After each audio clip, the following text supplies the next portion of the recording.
Hello everyone and welcome to another video review by Centipede Geek. In this video I'll be talking about episodes 6 and 7 of the AMC television series of season 11 by the name of The Walking Dead.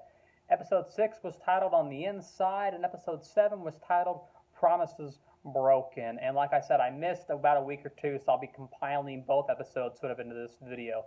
Let's talk about episode 6 On the Inside. Pretty much what this one was, as we have the characters of Connie and Virgil, and they're trapped inside this house, and they're trying to figure out whether or not this house is safe for them to at least stay in for a little while, to have some sort of little house settlement or shelter, and let whether or not there's zombies inside of the house. And there's a great showing, spoilers coming up, there's a great sort of tension and tear in this episode when they find out that there's not zombies in this house, but actually sort of like these feral-like cannibals. And we think there's only maybe one cannibal in the house, but we find out there's a whole family of them.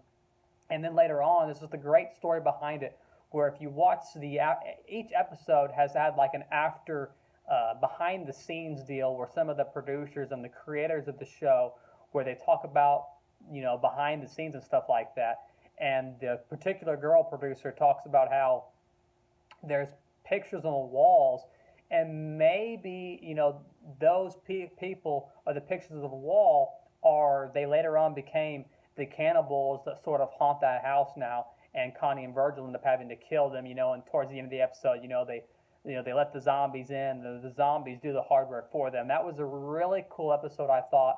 There were some great moments where Connie had to hide from Virgil because Virgil didn't know who was behind the wall, and the knife coming through the wall and almost stabbing Connie, and obviously if he knew that Connie was behind that wall, he definitely wouldn't have been stabbing like that, but he didn't know if the cannibals were around. So there's some great moments of sort of tension and terror throughout this episode. It's a really well done episode, and probably one of the most scary or eerie episodes we've had so far for the AMC television series by the name of The Walking Dead.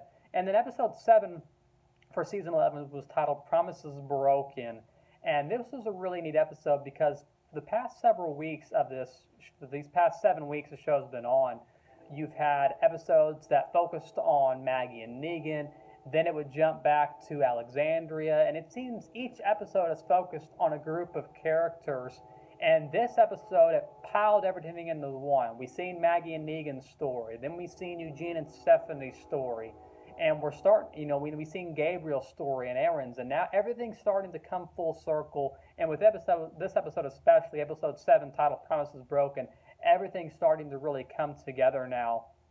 And I believe, if I'm not mistaken, I'll make more videos if I'm not mistaken, but I believe they're going to split the season into 3 separate parts, 24 episodes, 8 episodes now, maybe a couple months from now, 8 more episodes, and then sometime next year, probably spring sometime, it'll have the final 8 episodes. So if I'm not mistaken, episode 8, titled For Blood, will air October 10th of 2021. That will be not a season finale, but about as close as you're going to get for now, for the next several months at least. And then, as always, AMC Plus always puts the episode out a week earlier. So if you have that AMC Plus and you don't know, make sure to check that out. And for everyone else watching, it'll come on October 10th of obviously of this year. Promises Broken was really cool. I'm really curious to see where the story goes. I'm wondering about, Eugene is in a really interesting situation because he came into this town of the Commonwealth, and I think the Commonwealth is one big scam. It's one big facade. It's all fake. It really has shown the extremes of the caste systems when it comes to the rich and the poor and the middle class. That obviously exists in real society, but the caste system with this Commonwealth shows the extremes, in my opinion, of both the rich and the poor, as you have people that are on the higher up and the people that are in the lower part of the society. To me, it's all one big facade. The Commonwealth has got to be the biggest joke. I like the story, but they really need to get out of there before the Commonwealth decides to hang him in the gallows. And I think that's exactly where Eugene's headed, in my opinion. I don't know what's going to happen with his character, but he came in there wanting their help, and they have given him everything but their help. All he did was talk to the people on the radio for just a little bit. If it wasn't for Stephanie, he wouldn't have done this at all. Now he's in some sort of, cell block or prison, and I think it's going to end up coming to some sort of public execution for Eugene's character. I hope it doesn't come to that, but for some reason it leads me to think that he's going to be publicly executed without any, in front of everybody, or maybe they'll do it when no one knows. But I think they're going to want to kill the guy off. I don't, just something tells me that hopefully some of the other characters can maybe save him at some point. Maggie and Negan are there's a really great scene between Maggie and Negan in this episode, probably one of the best scenes so far, where Negan and Maggie are talking, and Negan tells Maggie, say, you know what? There's less resources now.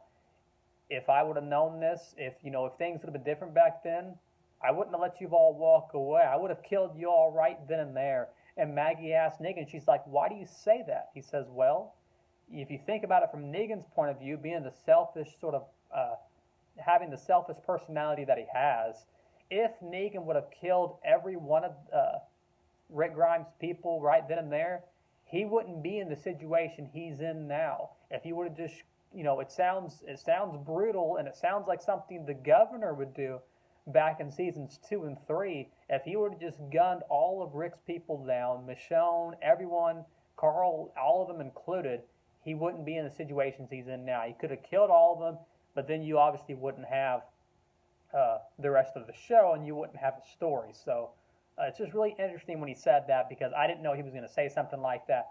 I thought he was going to say something more along the lines of, well, maybe I wouldn't have killed Glenn and Abraham, But to me, it shows that Negan has changed, but he's still kind of a selfish guy, and he still realizes, mistakes he's made in his past. Either way, the show's off to a great start. We still haven't seen Michonne and Rick. I'm curious to see where they are. Where have they been all this time? They've been missing in action for a while now. But either way, great start to this season. Next week's episode, as I said, episode 8 for Blood will come on the 10th of October, and as always, a week earlier on the AMC Plus streaming service. Thanks for watching, and make sure to like, comment, and subscribe below.